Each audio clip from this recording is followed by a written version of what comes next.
Nasaan na siya? Wala siya dito. Ellis,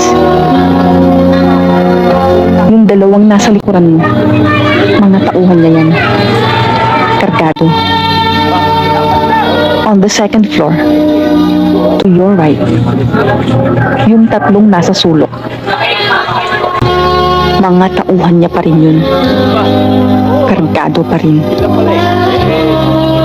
And on the top floor, yung maingay na nadidinig mo, that is your subject.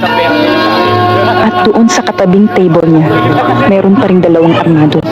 Isa siyang corrupt labor leader. Matapos siyang aregluhin ni boss at tinanggap niya ang pera, itinuloy pa rin niyang demanda laban sa kliyente ni boss. Wala siyang palabra de honor. Ikaw na ang bahala kung paano ka makakalabas dito.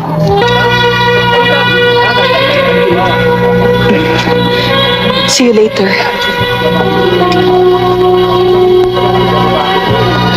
Para sa akin! Para sa akin! Oo!